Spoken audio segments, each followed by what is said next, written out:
உலகம் உருண்டையாக இருக்குங்கிறதே எனக்கு இன்றைக்கி தான் தெரிஞ்சுது. நேற்று வேறு எல்லாம் ஃப்ளாட்டாக தான் போயிட்டு இருந்துச்சு. நேற்று பார்த்த குறும்படத்தில் எங்கள் அம்மா ட்ரிப் போனதை நீங்கள் பார்த்துருப்பீங்க. அதனால் இன்றைக்கி வேலைக்கு கிளம்புறதுக்கு முன்னாடி எல்லா வேலையும் நானே பண்ண வேண்டிய சூழ்நிலைக்கு நான் தள்ளப்பட்டேன். ஒரு பக்கம் தோசை ஊற்றுறேன், ஒரு பக்கம் வாட்டர் கேனில் தண்ணி ஊற்றுறேன். அந்த கேப்பில் இந்த தோசை தீயுது. எல்லாமே ஒரு பரபரன்னு போயிட்டு இருந்துச்சு. அதையும் மீறி நம்ம ஒரு 6 மணி போல் எழுந்திரிச்சு நம்ம டெய்லியும் பண்ணுற நம்ம வேலைகளெல்லாம் பண்ண ஸ்டார்ட் பண்ணிட்டோம். மொட்டை மாடி பக்கம் நம்ம ஆயுதங்களெல்லாம் தூக்கிட்டு போய் உட்காந்துட்டு ஜம்முன்னு வானிலையை கொஞ்சம் நேரம் ரசிச்சுக்கிட்டு அப்படியே புக்கு படிக்க ஸ்டார்ட் பண்ணிட்டோம். இன்றைக்கான ஆங்கில குரலையும் உங்களுக்கு நான் சொல்லிடுறேன். Never put too much trust in friends, learn how to use enemies. இந்த கோட்லேருந்து என்ன சொல்ல வராங்கன்னா, ரொம்ப உங்கள் நண்பர்களையும் நம்பிடாதீங்க. உங்கள் எதிர்கிட்ட இருந்து கற்றுக்க வேண்டியதெல்லாம் கொஞ்சம் கற்றுக்கிட்டு அந்த மாதிரி எப்படி வாழணுங்கிறதையும் நம்ம கற்றுக்கணும்னு சொல்ல வராங்க. நீங்களும் உங்கள் ஃப்ரெண்ட்ஸ் கிட்ட இருந்து துரோகத்தையெல்லாம் அனுப்பிச்சிருந்தீங்கன்னா இந்த கோட் உங்களுக்கு நல்லா கனெக்ட் ஆகும்.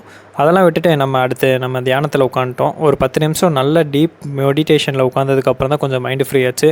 அதுக்கப்புறம் நம்மளா சுட்ட தோசை, கருகி போன தோசையை சாப்பிட்டு பரபரன்ட்டு நம்ம வேலைக்கு ரெடியாகி கிளம்பிட்டோம். இன்றைக்கி வேலையை முடிச்சுட்டு வீட்டுக்கு வர கேப்பில் எங்கள் அம்மாவும் இல்லை. அதனால் நம்ம தான் நைட்டுக்கு சோறு செய்யணும்னு சொல்லி சிக்கன் பாப்கார்ன் வாங்கலான்னு சொல்லிட்டு ஒரு 1/4 கிலோ சிக்கனையும் வாங்கிட்டு வந்துட்டேன். சரி, ChatGPT கிட்ட கேட்டு எந்த மாதிரி பண்ணலான்னு சொல்லிட்டு அதுக்கிட்டே ப்ராம்ப்டெல்லாம் கேட்டு வச்சுருந்தேன். எல்லாமே நல்லா தான் போயிட்டு இருந்துச்சு. கழுவுறது, இந்த மேரினேட் பண்ணுறது, அதுக்கப்புறம் கோட்டிங்ஸ்லாம் ப்ரிப்பேர் பண்ணுறது எல்லாத்தையுமே போட்டு பர்ஃபெக்டாக தான் போயிட்டுருந்தேன். அந்த எண்ணெயில் போட்டதுக்கப்புறம் என்னாச்சுன்னு தெரியல, எல்லாமே கருகி போய் நாசமாயிருச்சு.